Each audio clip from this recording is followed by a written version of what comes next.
AP శాసన మండలిలో YCP సభ్యులు శ్రీ వెంకటేశ్వర స్వామి వారి ఫోటోలను చెప్పులు వేసుకుని ప్రదర్శించి అవమానించడం జరిగిందని తిరుమల తిరుపతి దేవస్థానంలో ప్రవేశించకుండా మాజీ ముఖ్యమంత్రి జగన్ కుటుంబాన్ని జీవితకాలం నిషేధించాలని కాకినాడ జిల్లా టీడీపీ అధ్యక్షులు జ్యోతుల నవీన్ కుమార్, ఎమ్మెల్యేలు వనమాడి కొండబాబు, పంతం నానాజీ, డీసీసీబీ అధ్యక్షులు తుమ్మల బాబు, బీజేపీ పార్టీ జిల్లా అధ్యక్షుడు Bikkina Visweswararao, civil supply chairman Thota సుధీర్లు ఆగ్రహం వ్యక్తం చేశారు.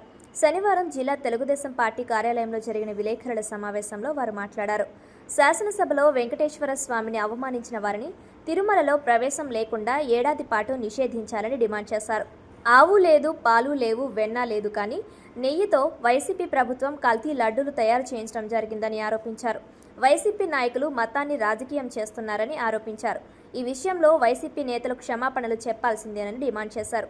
వైకాపా నాయకుల దృష్టిలో వెంకటేశ్వర స్వామి అంటే కేవలం బొమ్మే కావచ్చని, కోట్లాది మంది హిందువులకు ఆయన ప్రత్యక్ష దైవమని పేర్కొన్నారు.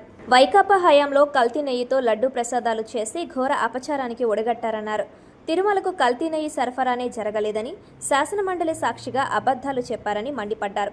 ఈ సమావేశంలో జిల్లా ప్రధాన కార్యదర్శి పెంకే శ్రీనివాసబాబా, సిటీ అధ్యక్షుడు మల్లిపూడి వీరు, గదుల సాయిబాబా, జిల్లా ఉపాధ్యక్షులు మొసలగంటి సురేష్, జిల్లా ప్రధాన కార్యదర్శి కుండల సాయి కుమార్ యాదవ్, ఓబీసీ మోర్చా జిల్లా అధ్యక్షులు ఘంటసాల గోవిందరాజులు, ఉపాధ్యక్షులు కర్రి అర్జున్, నాగరాజు తదితరులు పాల్గొన్నారు.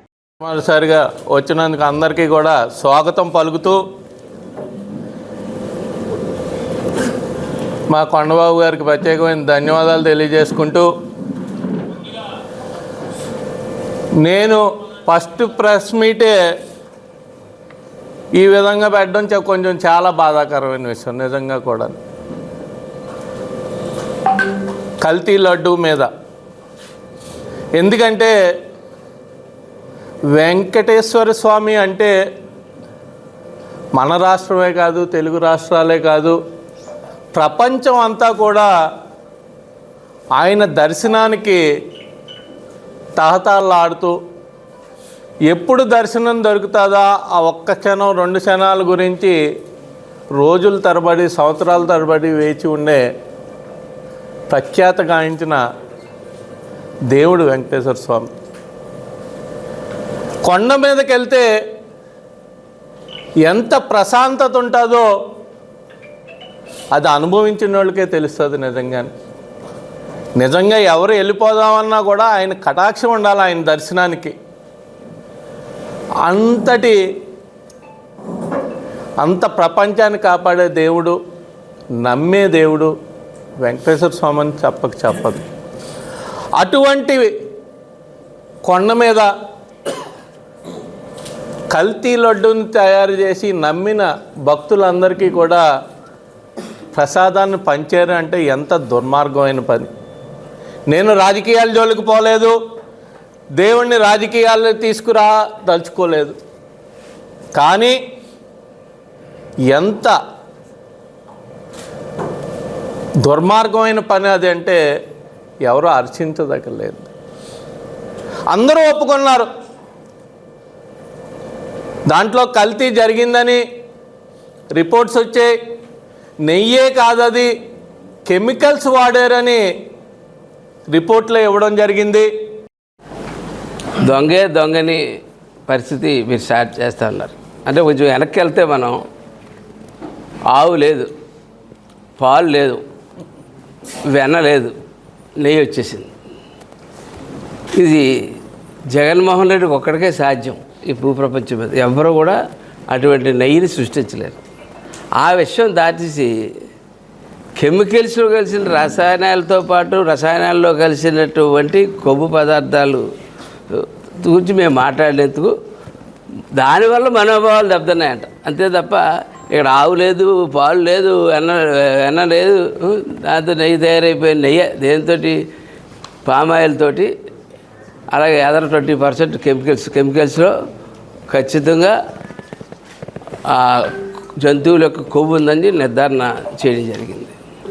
దాన్ని ప్రజల యొక్క మనోభావాలు ఎంత దెబ్బతింటాయన్న భయంతో మేము తగ్గి ఉంటున్నాం. ఎందుకంటే ఇది ప్రచారం జరిగితే అయ్యో బాబు ఇంతకాలం మేము ఆ ప్రసాదం తిన్నామా, తప్పు చేసామా అనే బాధతో అనేక మంది భక్తులు వాళ్ళు శిక్షించుకుంటారు. ఆ భయంతో కేవలం మేము తగ్గి ఉంటే దొంగే దొంగ అన్నట్టు తిరిగి మమ్మల్ని భయం లేదు, భక్తి లేదు, ఏమీ లేదు. మతాన్ని రాజకీయం చేస్తూ ఉన్నారు. నేను చెప్తా ఉన్నాను, ఒక చర్చిలో ఇలా జరిగితే అలాగే రియాక్ట్ అవుతాం మేము. ఒక మసీదులో అలా జరిగితే మసీదులో అక్కడ కూడా అలాగే రియాక్ట్ అవుతాం మేము.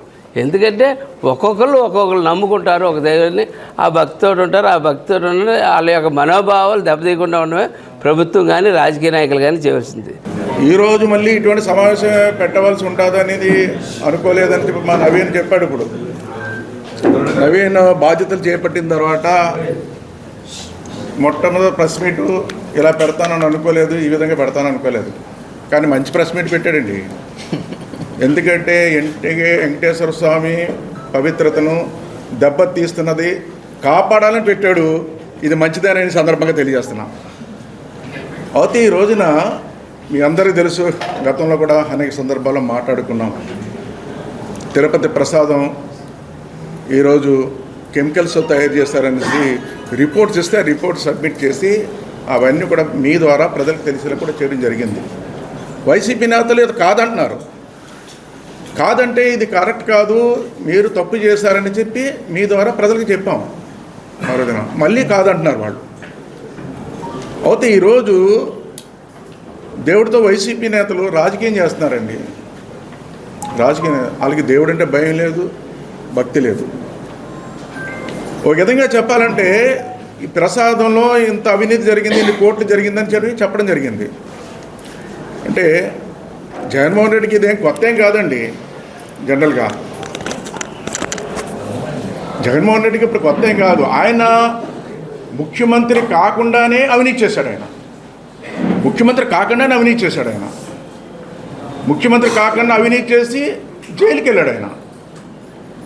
జైలుకి వెళ్ళిన తర్వాత మీ అందరూ తెలుసు, వాళ్ళ నాన్నగారు వాళ్ళు చనిపోయిన దాని మీద సానుభూతితో వాళ్ళ అమ్మగారు చెల్లాయి అందరూ కలిసి ప్రజల్లోకి వచ్చి ఏదో ఓట్లు అడిగితే సానుభూతితో నెగ్గారు. మళ్ళీ ఒక విషయం ఏంటంటే అండి, ముఖ్యంగా జగన్మోహన్ రెడ్డి గారు 2019లో అధికారంలోకి వచ్చారు. 2019 నుంచి 2024 దాకా కూడా వారు సీఎంగా కొనసాగారు. వ్యక్తిగతంగా ఆయన మతం వచ్చి క్రిస్టియానిటీ. వారి మతం ఏదైతేనప్పటికీ కూడా ముఖ్యమంత్రిగా వేరే మతాన్ని ఆచరించే వ్యక్తి తిరుపతి వస్తే తప్పకుండా కూడా అక్కడ మనం డిక్లరేషన్ ఇవ్వాలి. అది ఆ రోజు ఆయన ఏ రోజు చేయలేదు. దాని అర్థం ఏంటంటే ఆయనకి హిందూ మతం మీద ఏ విధమైనటువంటి విశ్వాసం లేదని చెప్పడం. రెండవది, హిందువుల్ని ఏ విధంగా అణగదొక్కాలి, వారి మనోభావాలు ఏ విధంగా ఇబ్బంది పెట్టాలనే ఉద్దేశంతో నాకు అనిపిస్తుంది లడ్డూను కూడా అందుకే వారు కలుషితం చేయడానికి పూనుకున్నారని నేను భావిస్తున్నా. ఎందుకంటే 300 సంవత్సరాల నుండి ఏ రోజు కూడా తిరుపతిలో లడ్డూలు మ్యానుఫ్యాక్చరింగ్ అనేది ఆగలేదు. కొన్ని కాలాల్లో ఆ రోజుల్లో యుద్ధాలు అలాంటివి సంభవించినప్పుడు కూడా ఎంతో కొంత లడ్డూ తయారు చేసేవారు.